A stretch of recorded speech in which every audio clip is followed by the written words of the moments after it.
कुंडा के राजा रानी की कहानी में आखिर क्यों आ गया पैंच? क्यों बिगड़ गया 3 दशकों पुराना पति पत्नी का रिश्ता? राजा और रानी की कहानी में कहां से आया जुदाई का क्लाइमैक्स? आखिर किस बात भन्ना गए राजा भैया जो भानवी से रिश्ता तोड़ने के लिए अड़ गए? यूपी के बाहुबली नेता रघुराज प्रताप सिंह उर्फ राजा भैया, जिनकी अपनी पार्टी और अपना रूल और अपना रसूख है। राजा भैया खुद अपने राजमहल में लोगों का फैसला कराते हैं, लेकिन आज अपनी पत्नी से ही उनकी बात नहीं बन पा रही। यूपी के पूर्व मंत्री और कुंडा के बाहुबली विधायक रघुराज प्रताप सिंह उर्फ राजा भैया अपनी पत्नी भानवी को तलाक दे सकते हैं। कहा जा रहा है कि 27 साल की शादीशुदा जिंदगी बिताने के बाद राजा भैया और उनकी पत्नी भानवी के बीच अब रिश्तों में दरार आ पड़ी है।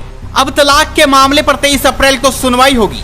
बाहुबली कुंडा विधायक राजा भैया ने दिल्ली के साकेत फैमिली कोर्ट में तलाक के लिए डिवोर्स पिटीशन फाइल किया था। यह पिटीशन नवंबर 2022 में फाइल किया गया था, जिसमें 10 अप्रैल 2023 को कोर्ट ने सुनवाई की तारीख मुकर्रर की थी और आज इस मामले में सुनवाई होनी थी, जो टल गई और अब यह सुनवाई 23 अप्रैल को होगी। कहा जा रहा है कि मामले में सुनवाई कर रही जज की अनुपलब्धता के कारण मामले की सुनवाई टल गई है। पिछली सुनवाई में कोर्ट ने राजा भैया की याचिका पर नोटिस जारी किया था। भानवी सिंह ने राजा भैया की तरफ से दाखिल तलाक याचिका पर नोटिस पर जवाब दाखिल करने के लिए समय मांगा है। भानवी सिंह को भेजा गया समन वापस कोर्ट पहुंचा, जिसमें कहा गया कि भावनी सिंह की तरफ से कोर्ट का नोटिस रिसीव नहीं हुआ। तलाक के पीछे की वजह में घरेलू विवाद बताया जा रहा है। राजा भैया के करीबी अक्षय प्रताप उर्फ गोपाल पर कुछ महीने पहले धोखाधड़ी का मुकदमा दर्ज कराने के बाद मामला बिगड़ गया और अब 27 साल के बाद नौबत राजा और रानी के बीच की बात कोर्ट के दरवाजे तक पहुंच गई। वहीं बताया जाता है कि कई रिश्तेदारों ने रिश्ते को तोड़ने के लिए मध्यस्थता का भी प्रयास किया, लेकिन राजा उनकी पत्नी के बीच बात बन न सकी। राजा भैया ने अब तो तलाक का नोटिस भी पत्नी को भेज दिया। राजा भैया और उनकी पत्नी भानवी के तलाक की कॉपी सोशल मीडिया पर भी वायरल हो रही है। प्रतापगढ़ में राजघराने के बीच तलाक की चर्चा को लेकर सियासी पारा भी गर्म हो गया है, जिससे राजा भैया के घर पर पारिवारिक कलह रुक नहीं रही।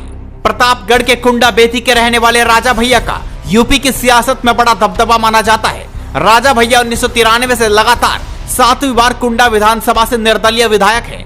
वे बेती और भदरी राजमहल के राजकुमार हैं और यूपी सरकार में जेल और खाद्य मंत्री तक रह चुके हैं। उनकी शादी 17 फरवरी 1995 को बस्ती राजघराने की राजकुमारी भानवी सिंह से हुई थी, लेकिन सालों से राजा भैया और उनकी पत्नी के बीच रिश्ते ठीक नहीं चल रहे थे। लगातार घर में घरेलू कलह हो रही थी। शादी के बाद 1996 में भानवी ने बेटी को जन्म दिया। 1997 में दूसरी बेटी का भी जन्म हुआ। भानवी ने 2003 में 2 जुड़वा बेटों को जन्म दिया। राजा भैया के 2 बेटे का नाम शिवराज और विजयराज है, जबकि बेटियों का नाम राघवी और ब्रजेश्वरी है। बताया जाता है कि राजा भैया की पत्नी भानवी 2 सालों से दिल्ली में रहती हैं, क्योंकि घर में घरेलू कलेश की वजह से वे अधिकतर लखनऊ और दिल्ली में रहने लगी थी, जबकि राजा भैया हफ्ते में 5 दिन लखनऊ और 2 दिन प्रतापगढ़ के बेती में निवास करते हैं।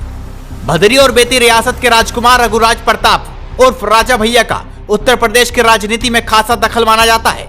बताया जाता है कि राजा भैया का राजनीतिक प्रताप सिर्फ प्रतापगढ़ तक नहीं, बल्कि प्रयागराज, सुल्तानपुर, अमेठी, रायपुर, उन्नाव, बस्ती जिले तक है। राजा भैया के संबंध समाजवादी पार्टी और मुलायम सिंह से भी बेहद करीबी थे, लेकिन 30 नवंबर 2018 को उन्होंने अपनी जनसत्ता दल लोकतांत्रिक पार्टी बनाई और उसके वह राष्ट्रीय अध्यक्ष बन गए। तो हंगामा टाइम्स की तमाम खबरों को देखने के लिए हंगामा टाइम्स को सब्सक्राइब कर लीजिए और बेल आइकन दबा लीजिए। अगर आपको ये वीडियो अच्छा लगा हो तो लाइक बटन प्रेस कर अपनी प्रतिक्रिया हमारे कमेंट बॉक्स में देना मत